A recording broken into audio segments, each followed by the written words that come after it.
प्रिय विद्यार्थियों, आज अपन डीएनए के रेप्लिकेशन के बारे में पढ़ेंगे। सबसे पहले इसकी आउटलाइन अपन पढ़ लेते हैं कि डीएनए का रेप्लिकेशन है वो किस तरीके से होता है। तो सबसे पहली बात है, DNA replication takes place during the interphase between two mitotic cycle. तो ये जो इंटरफेज होती है, इंटरफेज की जो एस फेज होती है, उस दौरान डीएनए का रेप्लिकेशन होता है। हमेशा इंटरफेज के अंदर ही होता है। माइटोटिक डिवीजन का आगे प्रोफेज, मेटाफेज, इन अवस्थाओं में डीएनए का रेप्लिकेशन नहीं होता।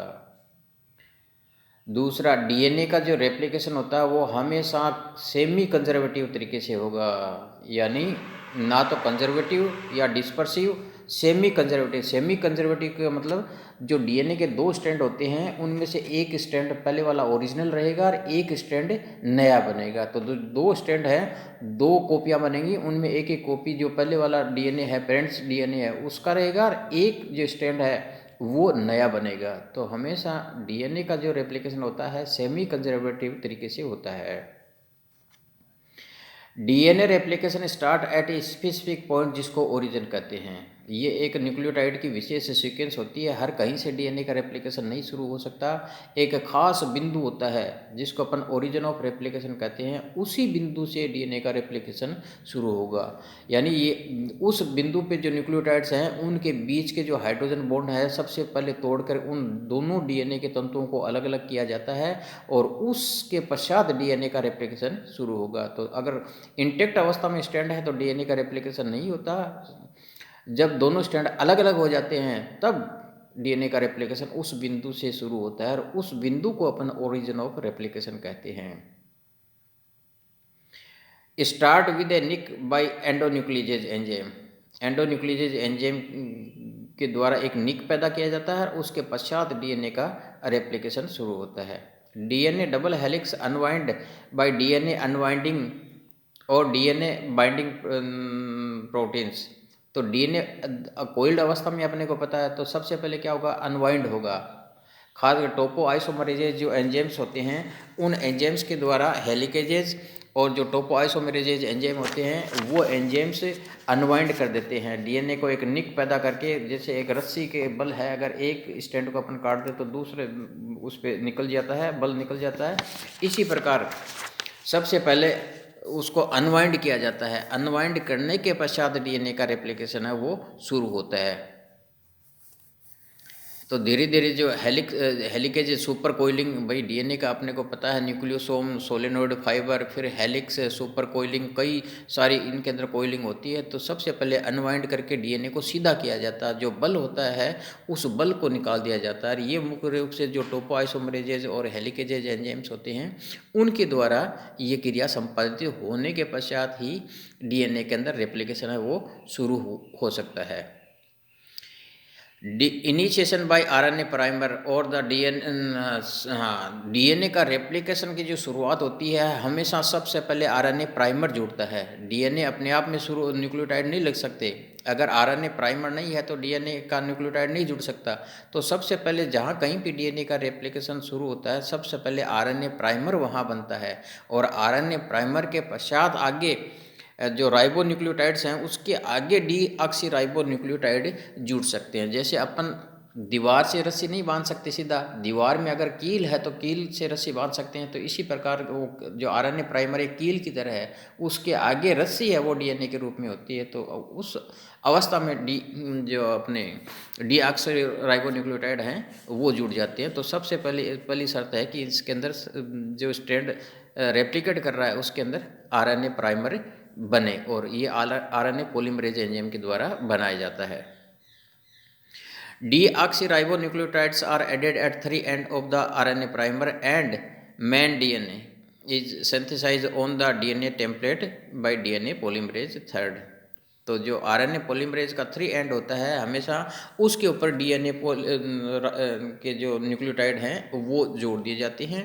भाई ये टेम्पलेट का जो दोनों टेम्पलेट, जब डीएनए के दोनों तंतु अलग अलग हो जाते हैं तो उनको अपन टेम्पलेट कहते हैं। जिसकी नकल करके नया स्ट्रैंड बनाया जाता है उस स्ट्रक्चर को अपन टेम्पलेट कहते हैं। तो डीएनए टेम्पलेट के ऊपर जहाँ डीएनए का रेप्लिकेशन शुरू होता है सबसे पहले आरएनए प्राइमर जुड़ेगा, और आरएनए प्राइमर का जो 3 एंड है उस एंड के ऊपर नया डीऑक्सीराइबोन्यूक्लियोटाइड है वो जुड़ेगा, और ये जो जोड़ने का काम होता है ये डीएनए पॉलीमरेज थर्ड के द्वारा किया जाता है। तो डीएनए पॉलीमरेज थर्ड है वो अपना काम शुरू कर देता है।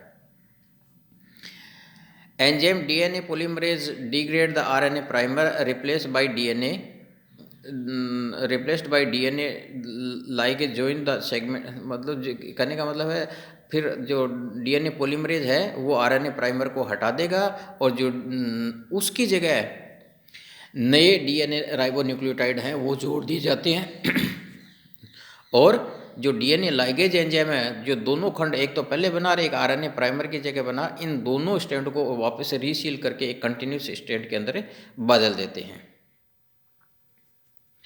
डीएनए सिंथेसिस में भी कंटिन्यूस और डिसकंटिन्यूस दोनों तरीके के डीएनए जो स्ट्रैंड डीएनए के जो रेप्लिकेशन होता है दोनों तरीके से होता है, एक तो कंटिन्यूस और एक डिसकंटिन्यूस।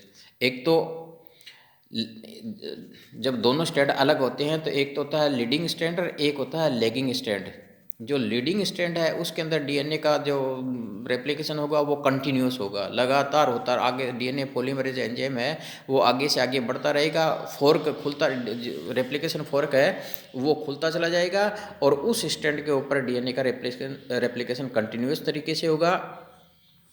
5-3 डायरेक्शन के अंदर ये आगे बढ़ता रहता है। जबकि जो लैगिंग स्ट्रैंड है उसके अंदर डायरेक्शन उल्टा होता है। तो डीएनए पॉलीमरेज है वो 5-3 डायरेक्शन में तो बढ़ सकता है, 3-5 डायरेक्शन के अंदर नहीं बढ़ सकता। इसलिए जितना रेप्लिकेशन फोर्क खुलता है डीएनए पॉलीमरेज पहले पीछे जाता है और फिर थोड़ा आगे जाता है।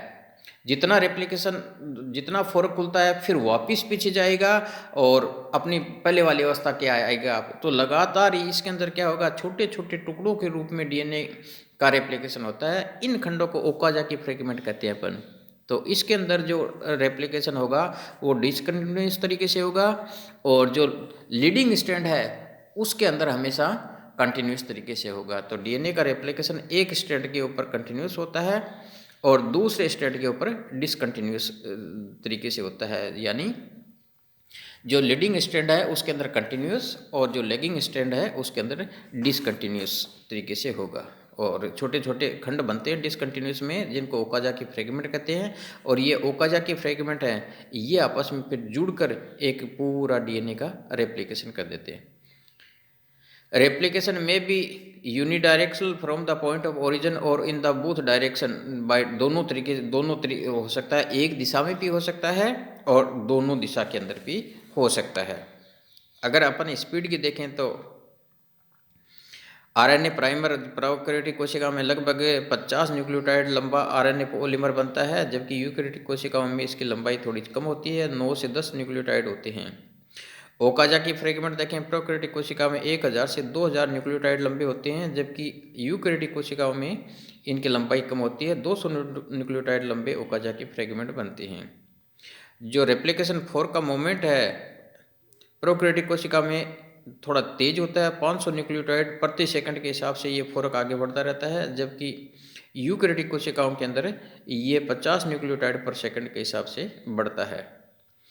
नंबर ऑफ ओरिजिन का मतलब है कितने बिंदुओं से रेप्लिकेशन शुरू होता है। तो बैक्टीरिया के अंदर या प्रोकैरियोटिक कोशिकाओं में ये एक ही बिंदु से शुरू होकर आगे बढ़ता है दोनों तरफ, जबकि यूकैरियोटिक कोशिकाओं में डीएनए की लंबाई बहुत ज़्यादा होती है, तो इसलिए कई बिंदुओं के ऊपर एक साथ हजारों बिंदुओं पर एक साथ है वो रेप्लिकेशन शुरू होता है, तब जाके डीएनए का रेप्लिकेशन कंप्लीट हो पाता है। तो इसमें मुख्य रूप से सबसे पहले जो अनवाइंडिंग प्रोटीन्स हैं, टोपोआइसोमरेज, हेलिकेजेज एंजाइम हैं, वो काम करेंगे, वो टोर्सन को निकालेंगे और उसके बाद में जो ओरिजिन है हाइड्रोजन बॉन्ड टूटेंगे, दोनों स्ट्रैंड अलग होंगे, फिर लैगिंग और लीडिंग स्ट्रैंड बनेंगे, एक पे कंटिन्यूस एक पे डिसकंटिन्यूस तरीके से रेप्लिकेशन होगा।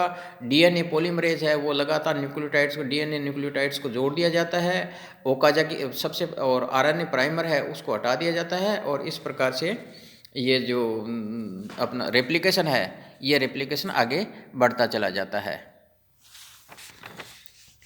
तो डिटेल में अपन एक एक के बारे में आगे स्टडी, डीएनए पॉलीमरेज के बारे में स्टडी करेंगे। 3 प्रकार के डीएनए पॉलीमरेज होती हैं, polymerase first, polymerase second, polymerase third.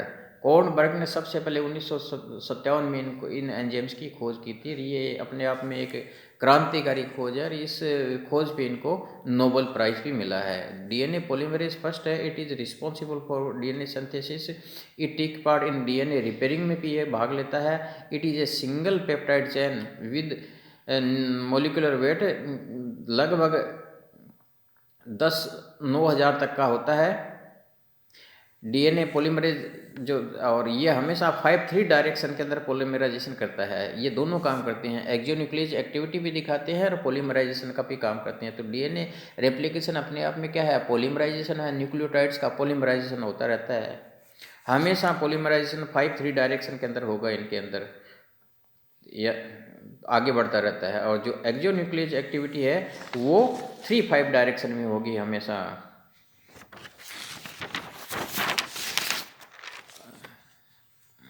जो पॉलीमरेज सेकंड है, ये सिंगल पॉलीपेप्टाइड चेन होती है, 90,000 के लगभग इनका मोलिकुलर वेट होता है। और एक्सोन्यूक्लियस एक्टिविटी भी इनकी 3-5 डायरेक्शन के अंदर होती है। सबसे जो इम्पोर्टेंट है वो है अपने पॉलीमरेज थर्ड। ये डीएनए का लंबा सेगमेंट बनाने की क्षमता रखता है।